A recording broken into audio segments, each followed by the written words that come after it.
La série des Matins Express, une présentation de Fortier d'Amour Goyette.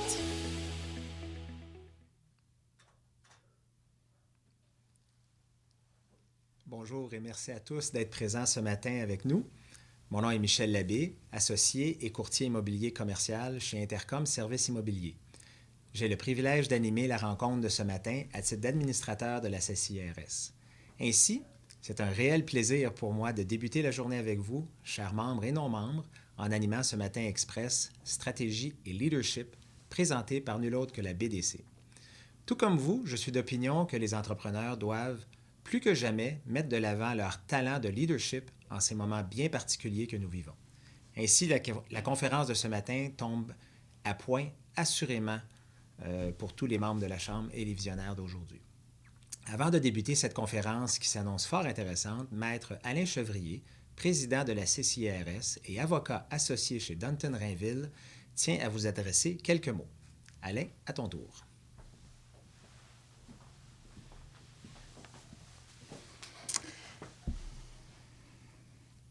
Alors bonjour à tous. Aujourd'hui, la BDC nous parle de stratégie d'entreprise et de leadership. Il s'agit de sujets très pertinents dans le contexte actuel. La CCIRS se préoccupe de vous offrir des conférences qui répondent toujours à vos besoins.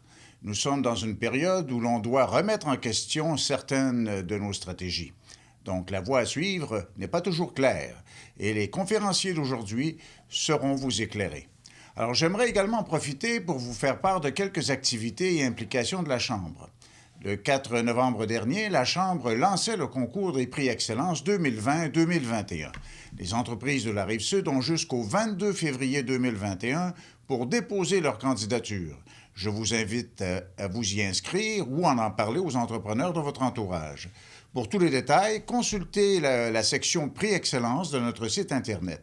Vous y trouverez, entre autres, l'information sur la nouvelle catégorie Stratégie en temps de pandémie, qui s'accorde d'ailleurs drôlement bien avec le sujet de notre conférence d'aujourd'hui, offerte par la BDC. Alors, sachez que poser votre candidature à ce prestigieux concours permet de vous faire connaître et de créer des opportunités d'affaires. Ça permet aussi de faire rayonner et de circuler le nom de votre entreprise dans le milieu des affaires sur le territoire. Et ainsi que de donner une bonne dose d'énergie et d'enthousiasme à toute votre équipe et à vous-même pendant cette année si particulière. Alors en terminant, je vous invite aussi à participer à la grande guignolée des médias de la Rive-Sud que la CCIRS appuie depuis de nombreuses années. Alors cette année, j'aurai l'honneur d'agir à titre de parrain d'honneur pour cette cause qui me tient particulièrement à cœur. Alors plus que jamais, les banques alimentaires ont besoin de vous. Alors, la CCIRS vous encourage à contribuer généreusement pour venir en aide aux gens qui en ont besoin. Cette année, nous privilégions les dons en ligne, mais vous pouvez également, comme à l'habitude, faire le don de denrées non périssables. L'équipe de la CCIRS se fera un plaisir d'aller les ramasser en entreprise, en toute sécurité, le 3 décembre prochain.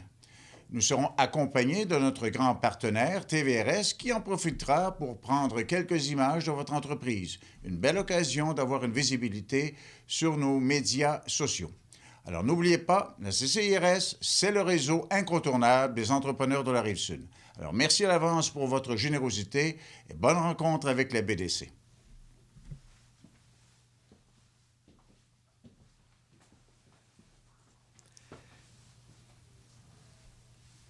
Merci beaucoup, Alain. C'est en direct des studios de notre partenaire TVRS que nous accueillons aujourd'hui M. Yves Guertin, partenaire client principal à la BDC. M. Guertin a joint les rangs de la BDC Service Conseil depuis plus de 6 ans maintenant. Grâce à son expérience bancaire, à titre de directeur général d'entreprise et consultant en redressement, Yves possède une vision globale des préoccupations des entrepreneurs. Il a eu l'occasion de relever des défis dans différents secteurs d'activité, tout en possédant une spécialisation dans le domaine de la transformation agroalimentaire. M. Guertin est accompagné de Mme Lucie Chouinard. Mme Chouinard est conseillère d'affaires senior et responsable de la réalisation des mandats de planification stratégique à la BDC, ainsi que chargée de cours sur la consultation au programme MBA de HEC Montréal. En plus d'une vingtaine d'années d'expérience en consultation, Mme Chouinard a été propriétaire d'entreprise. Cette expérience lui procure une compréhension réelle des enjeux que vivent les entrepreneurs. Si vous avez des questions pour nos deux conférenciers, pendant la présentation, nous vous demandons de les inscrire dans la section Question and Response, ou Q&R, qui se trouve dans le bas de votre écran. On vous demanderait d'utiliser la section clavardage si vous avez des commentaires uniquement. Sans plus tarder, j'invite M. Guertin et Mme Chouinard à prendre la parole. Bonne conférence à tous. Bonjour et bienvenue à notre présentation sur la stratégie et le leadership. Je suis Yves Guertin, partenaire client principal à la BDC depuis plus de 6 ans. J'ai le privilège et le bonheur de rencontrer quotidiennement des entrepreneurs pour discuter avec eux de leurs plus grands défis. Ce qui se résume souvent en améliorer la production, la gestion et en fait assurer les conditions gagnantes pour une croissance saine et rentable.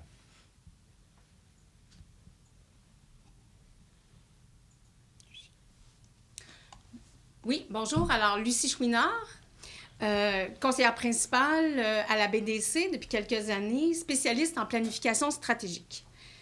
Donc, aujourd'hui, nous allons vous parler de stratégie et de leadership. Mais on va se projeter dans le temps. Je pense que nous avons passé les derniers mois à parler énormément de la pandémie, des conséquences, des difficultés que les entreprises traversent et on est totalement conscient de l'ampleur de cette épreuve. Mais ce matin, nous allons essayer de nous projeter dans le temps, d'oublier un peu cette pandémie. On en a beaucoup parlé. On va essayer de réfléchir à l'avenir de notre entreprise. Comment se distinguer, comment réussir et comment aller chercher le succès que nous souhaitons éventuellement dans l'avenir. Donc, ce matin, nous allons vous parler de stratégie et de leadership. Premier sujet, la stratégie. Nous allons définir en premier lieu qu'est-ce que la stratégie. Deuxièmement, nous allons vous amener 2 concepts. Ces 2 concepts qui vont vous faciliter une réflexion, en fait, avec vos équipes sur ce que vous devriez faire. 2 concepts à utiliser. Nous allons vous donner des exemples de grandes entreprises et des exemples d'entreprises d'ici pour bien comprendre la pertinence de ces concepts. En deuxième lieu, nous allons vous parler de leadership. Encore une fois, nous allons utiliser 2 modèles sur lesquels vous allez pouvoir réfléchir en tant que leader. Et nous allons évidemment essayer de comprendre qu'est-ce que l'art du leadership. Par la suite, nous allons faire un petit mot de la fin et nous serons là pour répondre à vos questions. Donc, qu'est-ce que la stratégie? En fait, c'est un mot qui est galvaudé. On l'utilise à plusieurs sources. Mais la stratégie, la définition pure, c'est un ensemble d'actions qui sont coordonnées dans le but d'atteindre un objectif précis.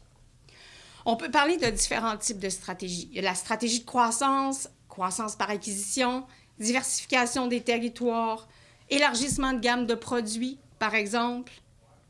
On pourrait facilement penser à Couche-Tard, qui n'arrête jamais de faire des acquisitions, que ce soit au niveau de l'Amérique du Nord, au temps mondial, et qui grossit à vue d'œil. On pourrait également penser à des stratégies d'intégration verticale, de concentration, etc. Une entreprise qui acquiert un de ses fournisseurs ou qui diversifie ses opérations. Un exemple très simple et local, on parle du verger Charbonneau du Mont-Saint-Grégoire, qui est passé d'un simple verger à une cidrerie, à un restaurant avec des produits du terroir, à un transformateur alimentaire qui distribue maintenant ses produits, mais qui garde toujours l'essence de la pomme et de l'érable à l'intérieur, mais qui est rendu un peu partout au Québec. Ce sont des exemples vraiment intéressants à regarder quand on veut réfléchir à sa propre stratégie. Comment ont-elles fait? En fait, ce matin, nous avons choisi de nous concentrer sur les stratégies de différenciation. Pourquoi? Parce que lorsqu'on fait un exercice de planification stratégique, un des éléments clés, un élément pivot, consiste à réfléchir à la compétitivité de notre entreprise. On se questionne sur les avantages concurrentiels. Est-ce que ceux-ci sont durables? Est-ce qu'ils sont uniques? Est-ce qu'ils sont forts? Est-ce qu'ils sont difficiles à reproduire? Sans éléments différenciateurs solides, on demeure une entreprise parmi tant d'autres. Interchangeable.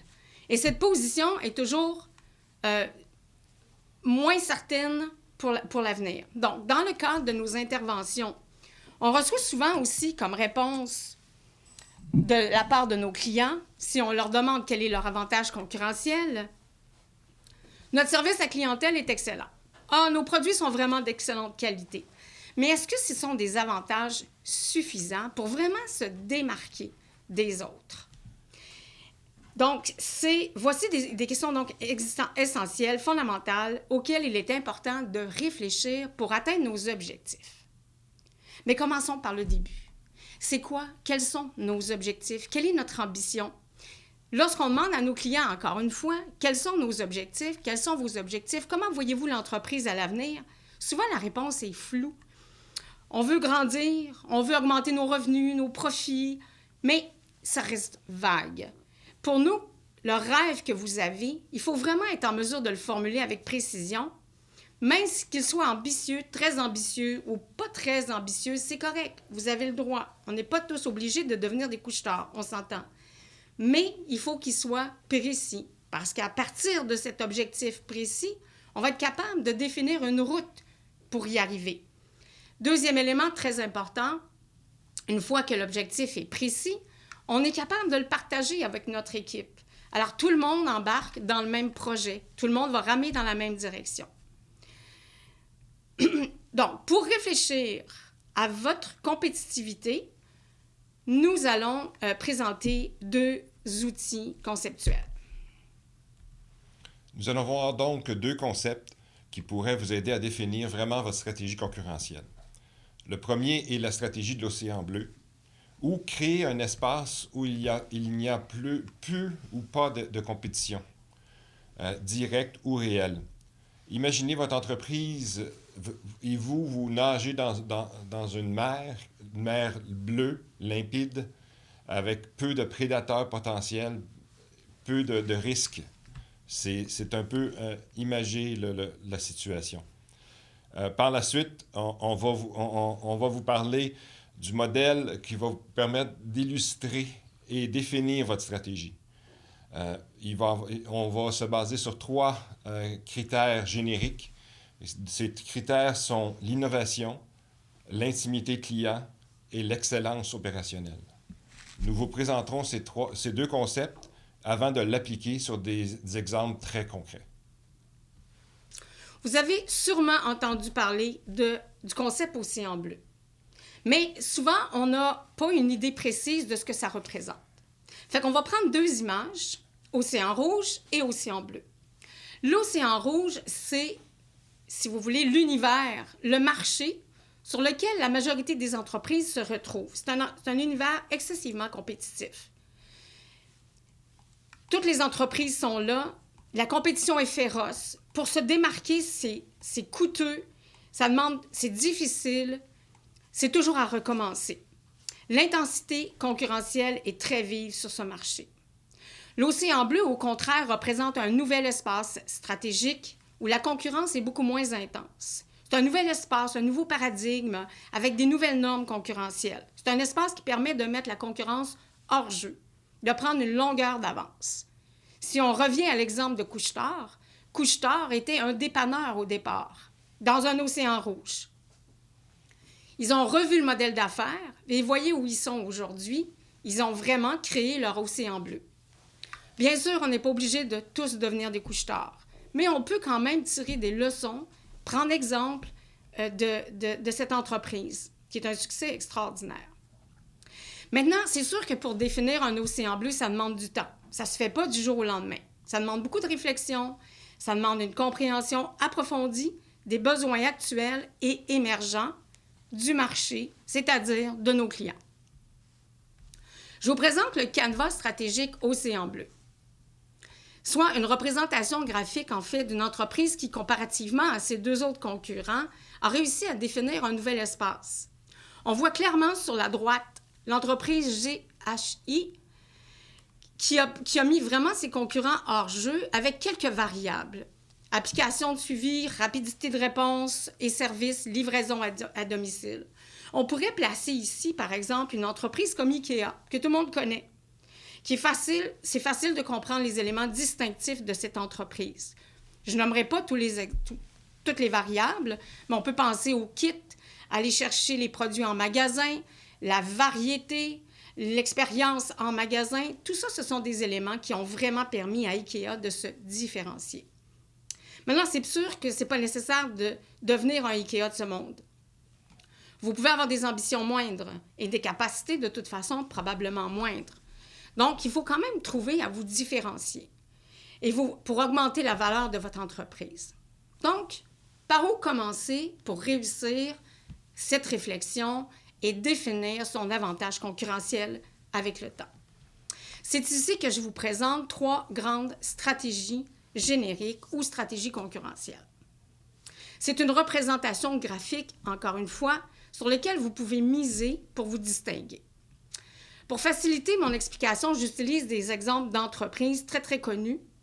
Elles ne reflètent pas nos réalités, évidemment, j'en conviens. Mais nous les appliquerons sur des exemples d'entreprises d'ici juste après.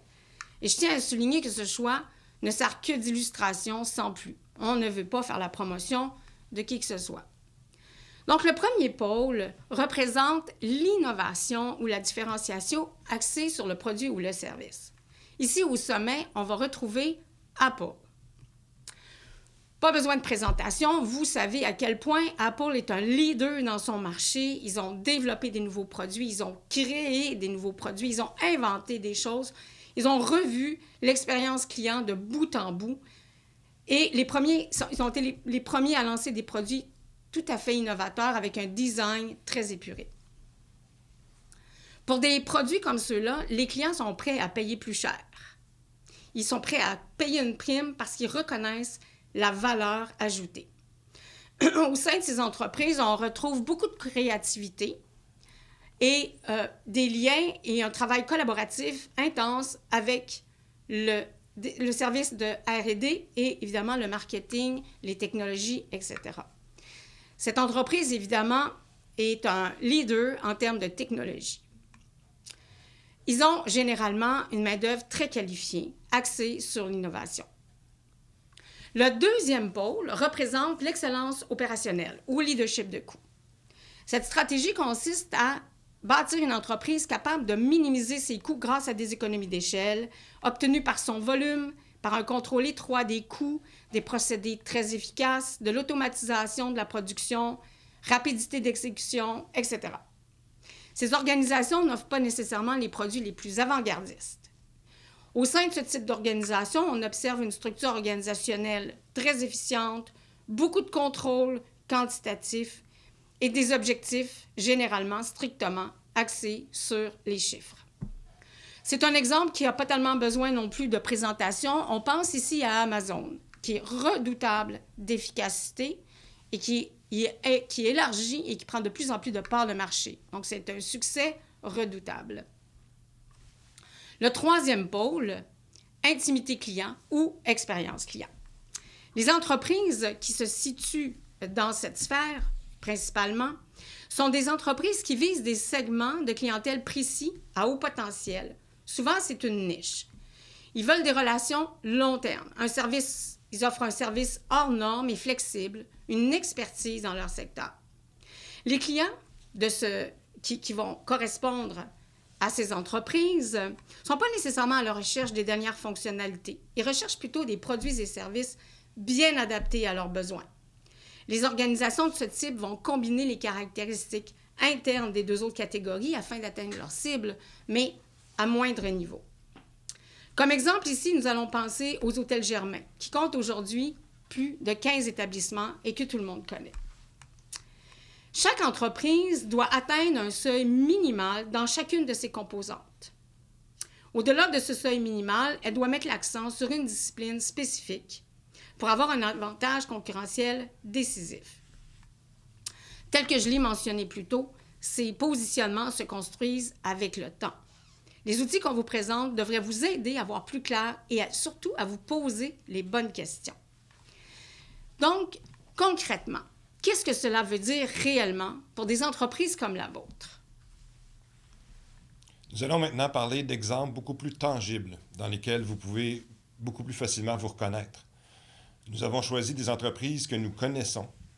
Notre but n'est pas de les favoriser ou d'en faire la promotion, mais bien d'exposer les stratégies concurrentielles qu'ils représentent, un des critères importants de leur stratégie. Au niveau de l'innovation, nous avons les fermes Lufa. Au niveau de l'intimité client, nous avons les brûleries Faro. Et en excellence opérationnelle, nous avons PMC Tire. Il est important de rappeler que chaque entreprise est présente sur chacune des critères, mais que leur position est vraiment prépondérante et évidente dans une des disciplines plutôt que les deux autres. Les fermes Lufa. Les fermes Lufa, c'est un exemple d'innovation. En 2009, une idée folle, une serre commerciale sur un toit à Montréal. Une première au monde pour démontrer que l'agriculture urbaine à haut rendement et à longueur d'année est une façon plus futée, plus durable et plus pérenne pour nourrir les villes. Le projet a pris 2 ans à se réaliser. En 2013, déjà une deuxième serre et une plateforme de vente en ligne, puis la livraison à domicile. En 2020, une 3e serre encore plus efficace et productive, et l'optimisation de la plateforme. Ceci permet maintenant de nourrir 2% des familles montréalaises. À travers de son offre, elle fournit des gammes complètes de produits d'épicerie. Au début, ce n'était que des légumes. Maintenant, ils ont intégré tous les produits afin de compléter l'épicerie dans son offre, et ce, majoritairement avec des produits locaux responsables pour consolider son positionnement. Ils sont flexibles, à l'écoute des clients, excellente réponse aux demandes et font la livraison très efficace dans des points de chute locaux et même à domicile maintenant. Le but est de réinventer la distribution alimentaire. Information sur la provenance, sur les fermiers, comprendre d'où vient la nourriture, comment elle est produite, par qui, etc. Une qualité constante de produits, une expérience en ligne qui crée maintenant une communauté qui s'appelle les Lufavars, pour renforcer le sentiment d'appartenance à l'entreprise. Donc, nous parlons d'une ferme urbaine qui a réussi à concrétiser et à globaliser un modèle d'affaires déjà existant qui était les paniers du fermier, qui n'était que local et estival. Une idée innovante sur un toit à Montréal qui, aujourd'hui, grâce à ces outils technologiques, a un grand appétit car ils veulent franchir les frontières et sortir du Québec. Tout ceci basé sur une idée innovante et une technologie encore plus innovante de production. On va représenter donc les fermes Lufa sur le canevas stratégique. On voit clairement l'avance que cette entreprise a pris. Puis on comprend aussi, avec l'histoire que Yves vient de présenter, que ça s'est construit avec le temps. On a commencé par des serres, on a commencé par les vendre sur place, vendre les produits sur place. Après ça, on a tranquillement intégré de nouveaux produits, de nouvelles fonctionnalités, etc. Donc, avec le temps, l'entreprise est devenue un chef de file, a une notoriété puis une longueur d'avance. Elle est en mesure aujourd'hui de traverser les frontières et d'exporter, en fait, son modèle. Donc, c'est un exemple vraiment extraordinaire. Vous avez vu l'océan bleu à la droite ici sur le graphique qui s'est construit avec le temps. Brûlerie Faro, un bel exemple de relation intime. Les débuts en 1982, l'équipe de Brûlerie Faro offre une expérience qui se démarque, même s'ils ont un tremplin qui est situé à l'intérieur d'un mail, un café-boutique à l'intérieur du carrefour de l'Estrie à Sherbrooke. Mais c'était le début d'une grande passion.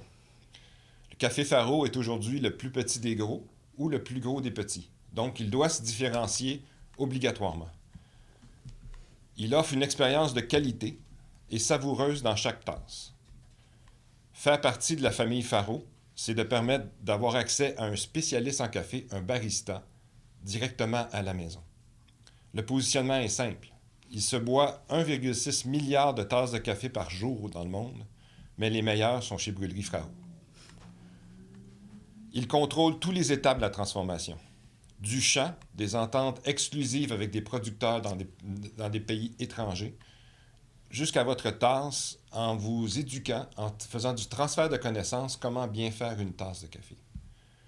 Une offre qui est variée, exotique, exclusive et vraiment bien ciblée.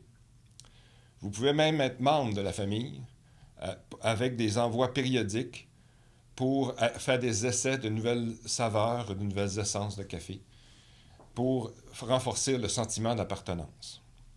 Une communication très personnalisée à partir des données collectées à l'intérieur de leur plateforme.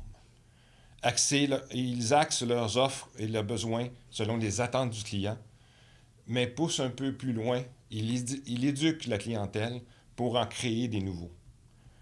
Toujours une implication sociale importante pour démontrer qu'ils n'ont pas oublié d'où ils viennent et créer de la confiance à l'intérieur de leur relation. La livraison rapide et gratuite avec un achat minimum. Donc, nous parlons d'un positionnement qui met en évidence le savoir-faire, la transparence, l'éducation et la confiance, ce qui permet d'avoir une relation très intime avec ses clients. Encore une fois, nous allons représenter sur le canevas stratégique le positionnement concurrentiel de Faro. Fait qu'on voit qu'ils ont vraiment distancié les petits cafés, boutiques qui existent un peu partout, avec d'abord leur importation directe, donc la qualité qu'ils contrôlent, avec des formations, de l'éducation de leur clientèle et avec leur service de livraison. Bien sûr, il y a d'autres entreprises qui font la même chose, mais sur leur territoire, Faro est vraiment un joueur dominant. Puis avec la notoriété qu'ils sont en train de bâtir, ils vont plus facilement pouvoir élargir leur marché.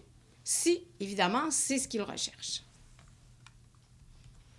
Pour terminer avec PMC Tire, une excellence opérationnelle en tout point. Début très modeste en 2008 dans un garage entre deux copains. Ils sont maintenant un des joueurs les plus importants au Canada dans la distribution de pneus et de jantes pour les voitures. Se basant sur une plateforme innovante qui a été créée à l'intérieur de l'entreprise, qui est très facile à utiliser et sécuritaire.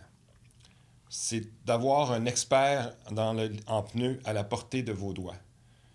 Toute la gamme variée des produits est très vaste et vous ne trouvez jamais autant de pneus dans une même place ailleurs. La disponibilité est incroyable et tous les produits sont évalués pour les attentes de performance avec une garantie de compatibilité avec votre voiture. La livraison gratuite et rapide à l'endroit voulu pour le client, même à son petit garage du coin, mais qui part souvent avec les volumes qu'ils ont qui part directement des fabricants. Donc, il élimine beaucoup du coût de transport. Tout ceci pour le prix le moins cher sur le marché. Et on utilise votre historique d'achat pour mieux vous guider lors de votre prochain achat. Toutes les métadonnées sont là pour améliorer et augmenter votre expérience client. Une entreprise qui a donc simplifié, surtout rendu très agréable, le fait simple d'acheter des pneus pour votre voiture. Elle offre un service 5 étoiles au plus bas prix sur le marché grâce à leur plateforme technologique performante.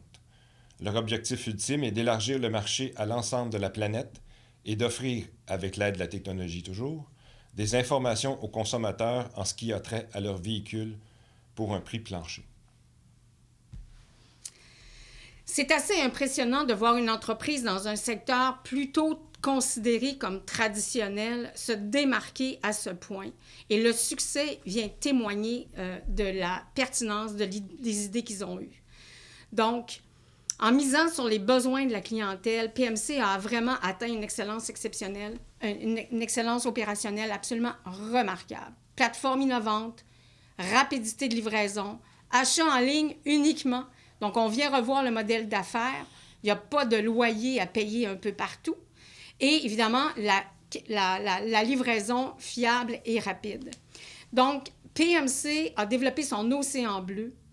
Bien sûr, des entreprises pourraient venir essayer d'imiter ou de faire la même chose, mais la longueur d'avance que PMC a aujourd'hui va être difficile à rattraper.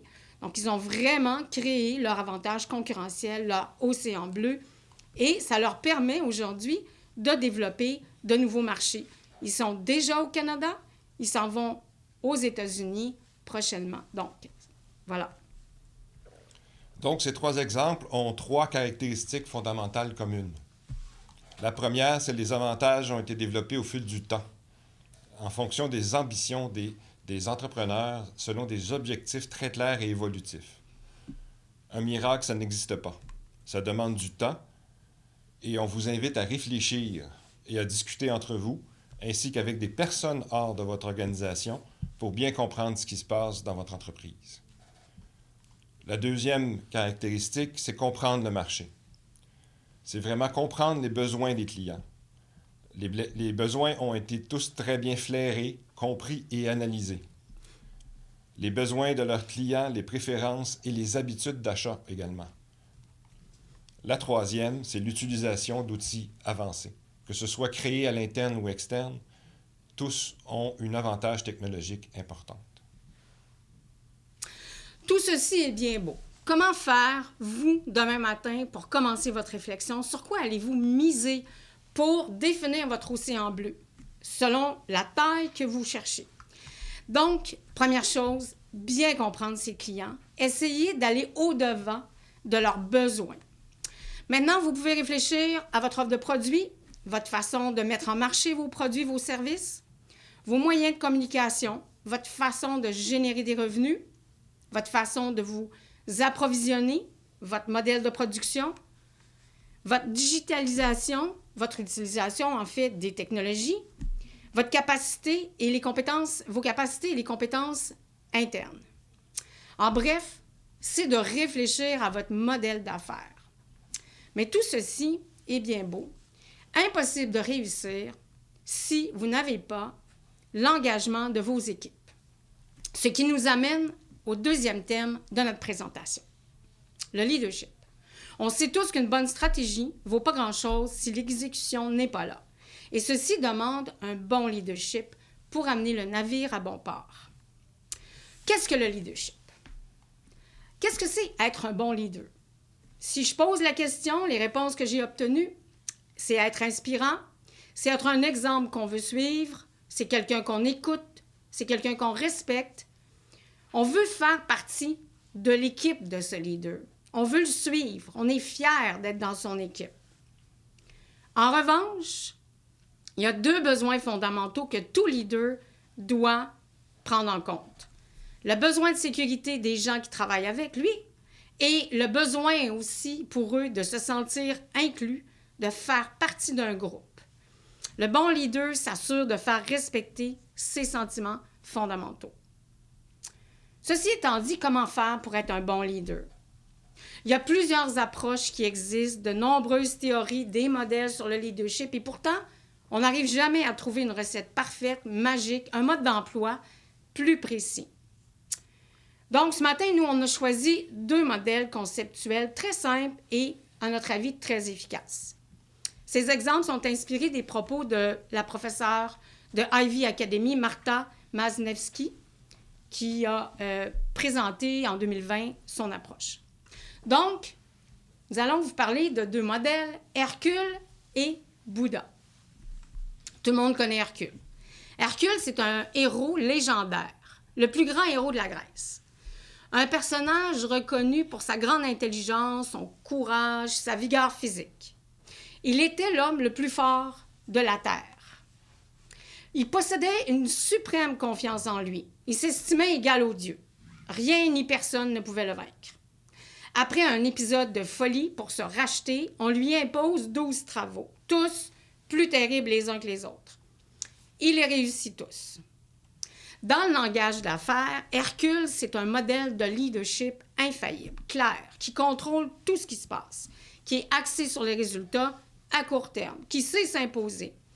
Mais il faut le dire, pas nécessairement à l'écoute de ses équipes. Donc, il y a un petit côté plus sombre à cette posture. Être trop directif, trop sûr de soi peut amener un lot de problèmes. Chez les employés, je dirais de la frustration, un manque d'engagement, des erreurs, une surcharge de travail. Donc, ce type de dirigeant a ses bons et ses mauvais côtés. Mais, en temps de pandémie, il y a là un avantage, c'est qu'il n'hésite pas à imposer les mesures de santé.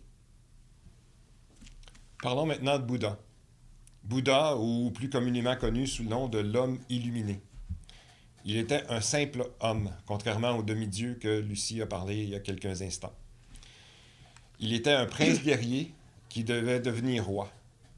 Il aurait pu facilement suivre le même chemin qu'Hercule, mais il a passé ses années à essayer de donner un sens à sa vie, en engageant le plus de personnes possible à tous les jours qu'il pouvait rencontrer. Il discutait avec eux, voyait leur point de vue avec empathie et surtout s'assurait de bien comprendre leur position et leur opinion pour pouvoir ajuster son discours en conséquence. Il a été tellement bon dans son domaine que sa philosophie est devenue une religion. Bouddha en affaires se traduit ainsi. Les dirigeants ont besoin d'une approche plus souple pour s'adapter et saisir des nouvelles occasions. Les leaders type Bouddha apportent un fort sentiment de curiosité, humilité, confiance et générosité envers les autres. Ce sentiment aide à établir des réseaux et ainsi collaborer et encourager d'autres façons à penser et agir. Excellent pour la responsabilisation, il promouvoit l'innovation et les résultats beaucoup à plus long terme.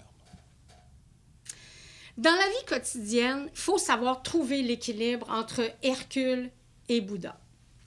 En fait, c'était la suite de nombreuses observations de réussite et d'échecs de leaders en entreprise que Martha a défini ces concepts.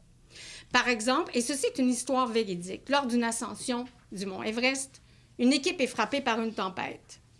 Le leader agit en Hercule. Résultat, catastrophe. Ça ne fonctionne pas. Les membres de l'expédition se dispersent, se fâchent, il n'y a pas de collaboration et chacun prend ses propres décisions. Lors d'une seconde ascension, ce même leader prend la posture de Bouddha. Alors, lorsque l'équipe rencontre une difficulté majeure, le leader demande à chacun ce qu'il pense. Il consulte, il ne prend pas vraiment les décisions. Résultat, encore une catastrophe. Certaines personnes décident de redescendre, l'équipe se sépare. Bref, c'est l'échec de l'expédition. Donc, l'art du leadership consiste à trouver l'équilibre entre ces deux modèles. Comment faire? Comment agir?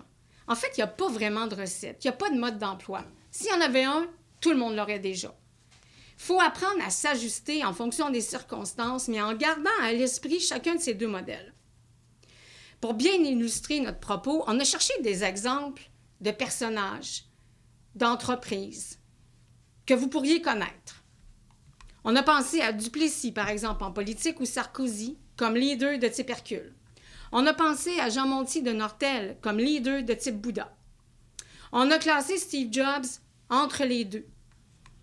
On s'est rendu compte, en faisant l'exercice qu'on a fait hier, en fait, avec des collègues, on s'est demandé qu'est-ce qu'on aurait comme exemple comme Hercule et comme Bouddha.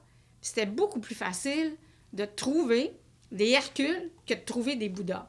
Et pourtant, aujourd'hui, on pense que c'est beaucoup plus avantageux d'être plus Bouddha que Hercule.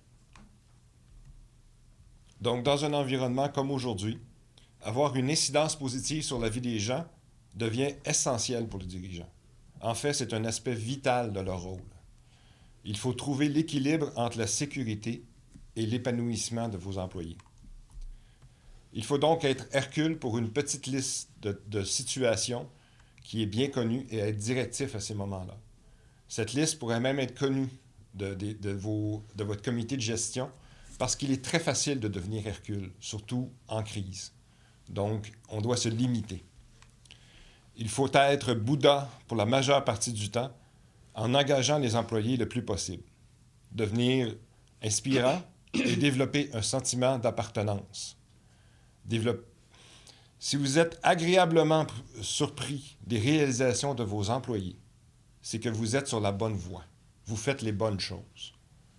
C'est un signe qui ne trompe pas. Il n'y a pas de formule magique. C'est un art d'être un bon leader, ainsi qu'une obligation quotidienne dans le monde d'aujourd'hui. Pour terminer, je récapitule. Donc, première des choses, il faut déterminer quelles sont nos ambitions. Il faut réfléchir à ce qu'on veut être, quelle est notre vision, quels sont nos objectifs dans l'avenir. Deuxième chose, deuxième élément, il faut s'assurer d'avoir un positionnement concurrentiel clair et durable.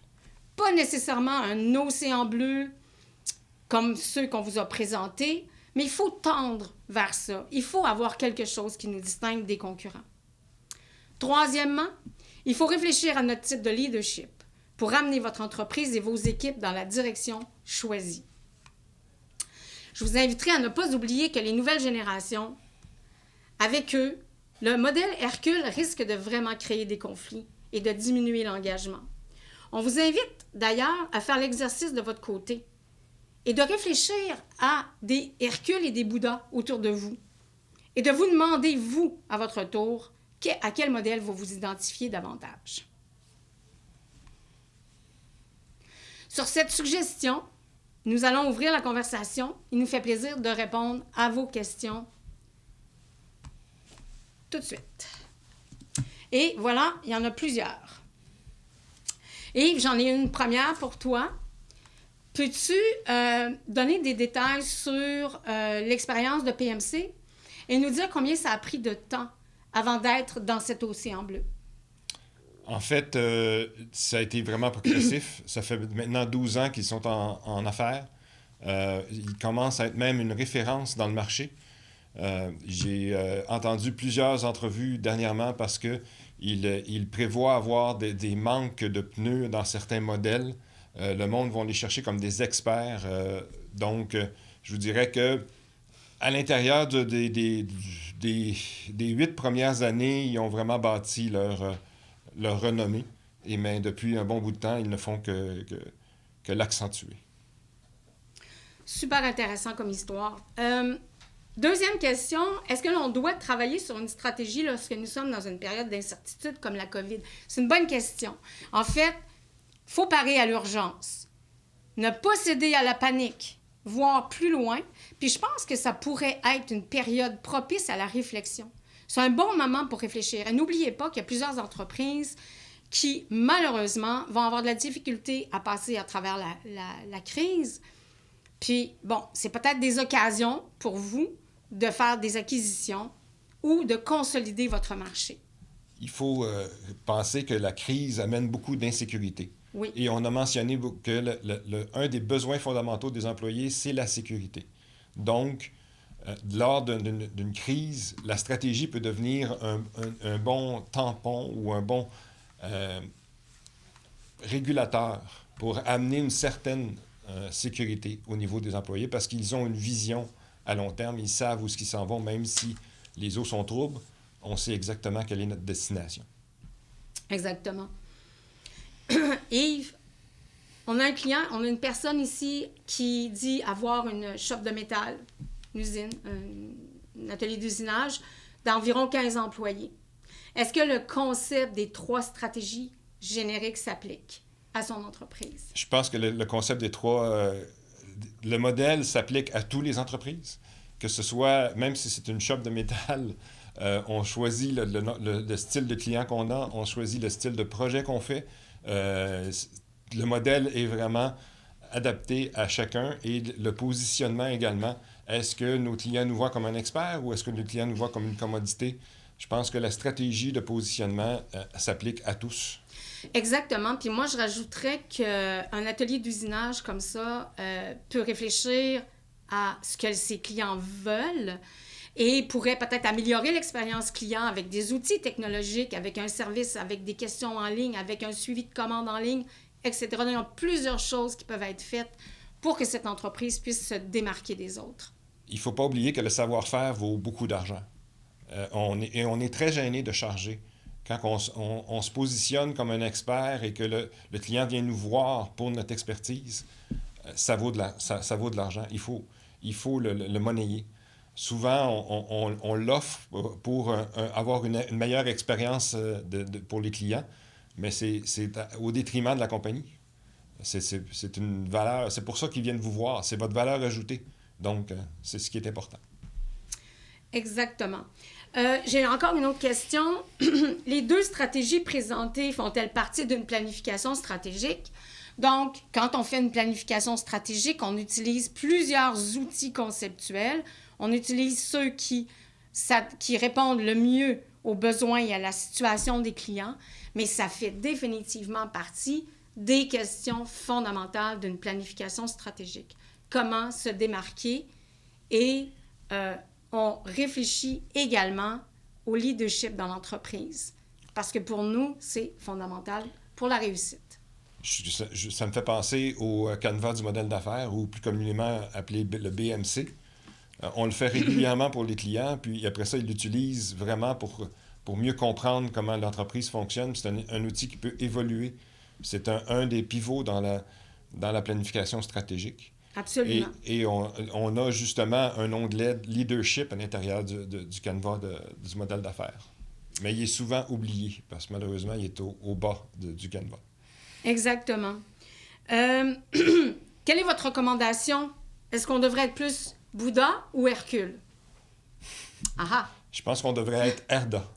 Herda. Donc, Hercule, pour vraiment une liste, comme je disais tantôt, une liste très, très, très courte de situations où la sécurité et la situation le dicte de vraiment être un Hercule.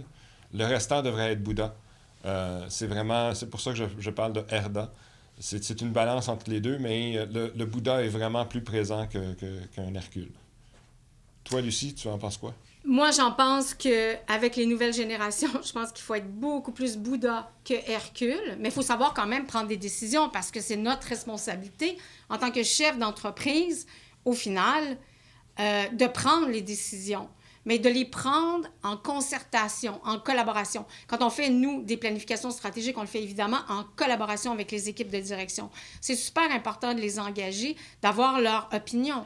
Je veux dire, on apprend des choses, il y a d'autres points de vue, et on ne peut pas passer à côté de ces points de vue-là pour réussir. Donc, c'est hyper important d'être très Bouddha, avec un petit côté Hercule au final, au besoin. Je pense que d'impliquer, lorsqu'on fait une planification stratégique, d'impliquer les employés, on devient indirectement un Bouddha. Puis les membres de cette équipe qui va faire la planification stratégique va faire la qualité de la planif à la fin pour vraiment voir tous les aspects de l'entreprise. Je réponds à une dernière question. Donc, est-ce qu'il y a une façon de savoir objectivement si je suis Hercule ou Bouddha? Bien, alors c'est de faire le Bouddha et de poser la question. On va savoir si on est perçu comme un Hercule ou un Bouddha. D'aller chercher du feedback et de voir les résultats, comme disait Yves tout à l'heure. Si on a des bons résultats, qu'on atteint nos objectifs, c'est probablement qu'on fait la bonne chose. Alors sur ce, merci infiniment de nous avoir écoutés et au plaisir.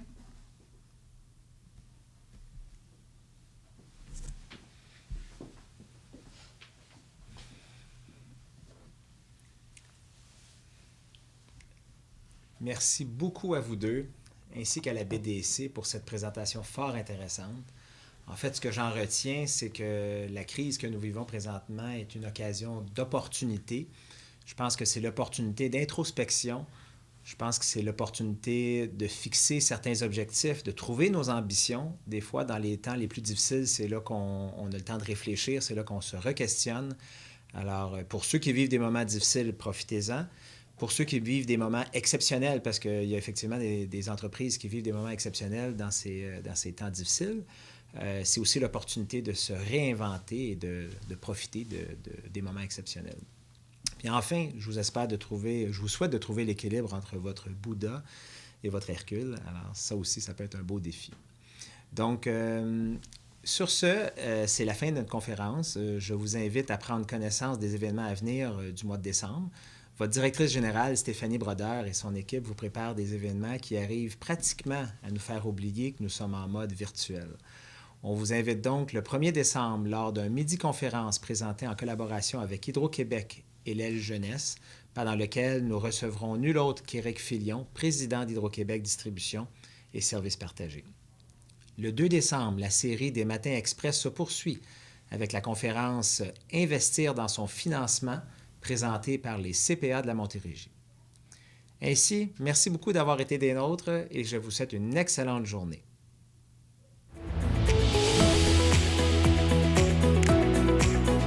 La CCIRS tient à remercier Fortier d'Amour Goyette, partenaire des Matins Express. Ses grands partenaires annuels, Dunton Rainville, Desjardins Entreprises, Université de Sherbrooke, ainsi que TVRS pour la réalisation et diffusion de cet événement.